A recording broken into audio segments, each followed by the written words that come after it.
аҳрорзода муҳаммад аҳрор.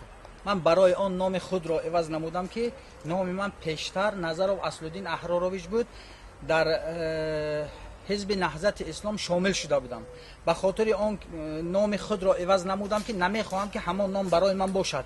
نام خود را عوض نمودم از باعث همین نهضتی ها. وقتی که ما شامل به حزب نهضت اسلام شدیم، ما فکر کردیم که برای وطن خدمت میکنیم، برای وطن جان و جانمون. اما بعد از آن که فهمیدیم که اینها این خیلی تروریست چیز بودن، ما از حزب نهضت برآمدیم. نام خود را حتی عوض نمودم به خاطر همین و برای همون انسان هایی که از خارج کشور استاده وطن جان و جان ما را بد میگویند، من به آنها گفتنی هستم تاجیکستان عزیز پیش رفته استاده است، تاجیکستان عزیز آباد شده استاده است. ما نمیخواهیم که به سالهای 92 برگردیم، باز ناآرامی شود.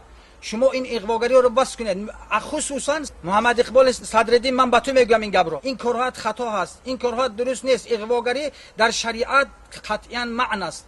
خدای تبارک و تعالی اغواگر را بد میبیند. پیامبر صلی الله علیه و سلم اغواگر را نهایت دوست نمیدارد.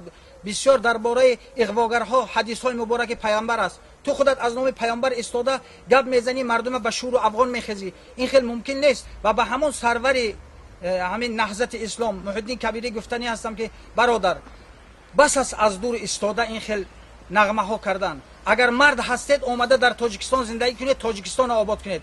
چی لازم است در خارج کشور استاده وطن پرزیدنت کشور بد گفتن، از عقبش بد گفتن؟ ما دوست نمید. من نغز میشناسد محمد الدین کبیری، محمد الدین کبیری منم نغز میشناسم، بسیار کنفرانسی ها با وا میخوردیم.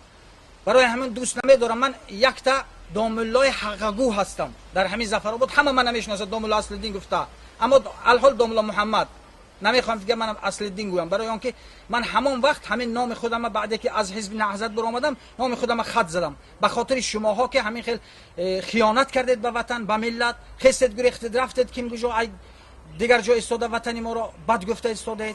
وطن ما بسیار نغز است. من یک تا اعضای حزب نهضت در ناحیه ظفرآباد یگان کس من داده است. من خودم مخصوص آمده همین برآمده کرده هستم که همانها گوش کنن. من دائما فیسبوک، من این یوتیوب یک شده میبینم هر خیلی گپا برآمده درباره محترم جناب عالی میگن، درباره تاجیکستان میگن. و تاجیکستان چیکار شده؟ تاجیکستان نغز، پیشروی مردم خوب، مردم نغز زندگی دارد. و شما استاده فقط دروغ میگید، فقط حزب نهضت همه جا استاده با پیمان ملی تشکیل کردید. پیمان ملی تونم برای خودتونه، همه حزباتونم برای خودتونه. و ممنوع دیگر همچون حزب تروریست دیگر و عملم نمیکند. ما دیگر شما نمیشناسیم همچون هم حزب.